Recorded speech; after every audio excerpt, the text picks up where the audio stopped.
So I'm packed up. My suitcase is here, And so am I.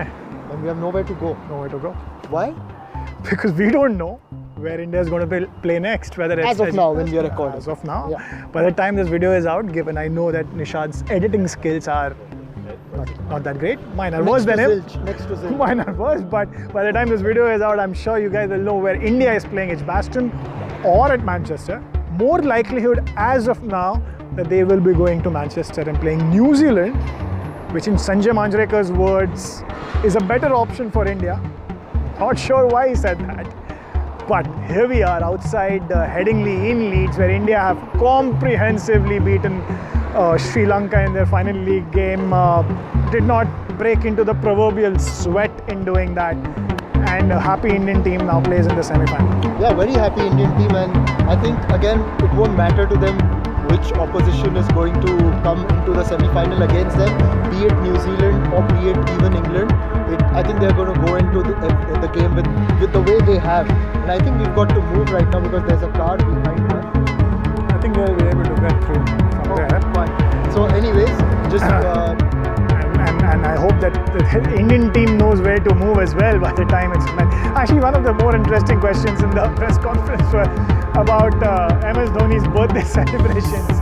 Birthday पे क्या बताऊंगा birthday पे क्या बोलूं क्या बताऊंगा? But I mean, Rohit Sharma is not just knocking it out of the park on the field, but also in press conferences. If you don't know what he just said, he said that अब मैं क्या बताऊंगा birthday के बारे में? Cake काटेंगे, जहाँ जा रहे हैं, बर्मिंघम जा रहे हैं, मैनचेस्टर जा रहे हैं, केक काटेंगे और आपको फोटो भेज देंगे. That's what he said. Oh, he's just brilliant, isn't he? He's brilliant in press conferences, and you know, Kohli brings his own flavor to it. MS Dhoni has his own flavor during press conferences. We haven't had an MS Dhoni press conference in a long time, but when you talk about Rohit Sharma, he's something else. Absolutely.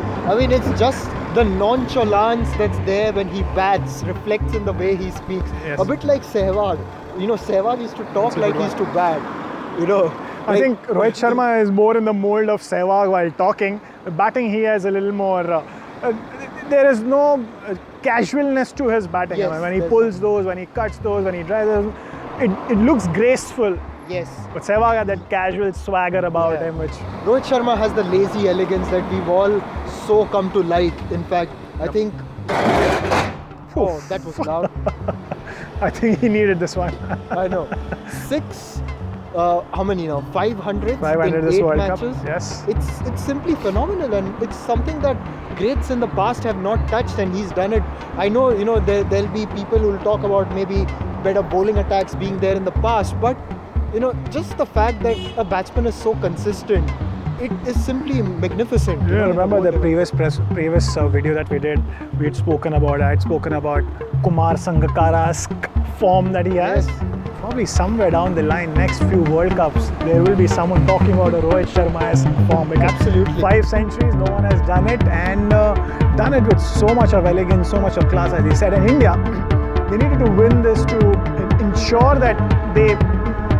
Look, I get where Sanjay Manjrekar is coming from, because England has beaten India at Birmingham, and we don't know what pitch will be used there. But if that 59-meter boundary comes into the picture again, India will have to rethink about their batting order, their bowling, and not so much about New Zealand here, but playing England in Birmingham is going to be a tough one. So in that sense, yes, India might not want to play in Birmingham, but they did win their last match in Birmingham as well, although not against England. Yes, that's right, and it's because England going into that game will definitely, they would feel confident if that is they are playing India.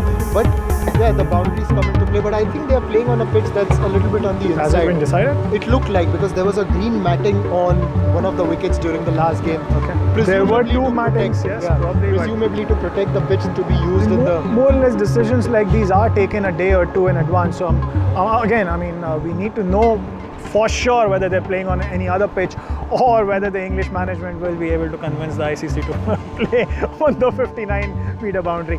Probably not. But coming back to how India played in this game, lost the toss, and I think that was a good thing, because India have chased just twice before this, lost one match to England, won against South Africa, which was a low-scoring game. 265-270 was a decent score to test India. That's right. Middle order did not get tested again, but it was not about that. It was about the top order doing the job, and probably you can't go into the semi-final or in the final thinking about, oh, the middle order has not been tested. Whatever it is, it is the same for all teams. Dimut Karunaratne was asked in his press conference which team does he think would go on to win the World Cup or would be favourites. He obviously said every team is good. He named India, Australia, England, did not name New Zealand, but said India, to me, looked the most balanced side. It's so interesting. Nobody's talking about New Zealand. Exactly. And imagine if they have got 2 good days in them. Have one good day and get to the final, and that would be something, you know. And the only reason I think why New Zealand has not been spoken about is the way that they have played in the last 3 or 4 games. And the way they've lost team. Not just lost, but the way they have lost as well. And they have been, even Kane Williamson said that they'll have to reset, press the reset button. He knows that they're up against 3 very good teams and it's going to be difficult. They missed out on playing against India, but losing those matches to England and Australia the way they did, New Zealand have a major resetting to be done at this stage. Yes, they have a major reset to be done, and it's not something that Williamson is not familiar with. He was in a similar spot for the Sunrisers Hyderabad during the previous season, 2018, when they started brilliantly, lost steam at the end, came into the knockouts, lost the qualifier, then they won the qualifier too and came into the final. But obviously final was a different day, Chennai Super Kings were too good. But I think Williamson as a captain is familiar with this situation. I'll put you in a spot.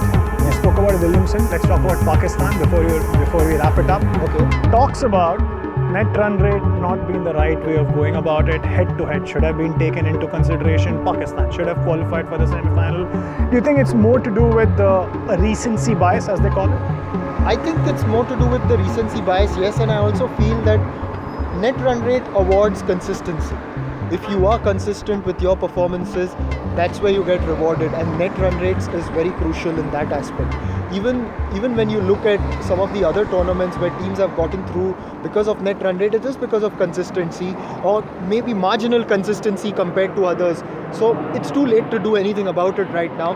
Maybe something ICC can consider, but I'm in favor of net run rate. Which is what I mean, whether it's net run rate or it's head to head, this was discussed way back. Exactly. And unlike the 1992 World Cup rain rule, which was discussed way back as well and people had a chance to look at it, net run rate has been there for donkey's years. It's not for the first time that net run rate has been included. So if you had any objections, you would raise it beforehand. Now that you have this rule, you live by it. You don't complain about it after the event is done, whether it's Mickey Arthur, it's Michael Holding, whoever it is. I mean, look at it from the point of view of Pakistan having won their last 3-4 matches and New Zealand having lost their 3-4 matches. In the end, it's about 9 matches.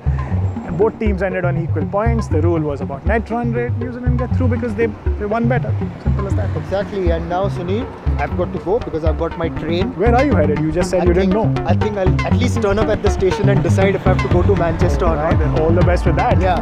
Then I can just get onto a train and decide. That's so it's this direction or this direction will be decided by the result of this match, which is still going on. Which is still going on, yeah.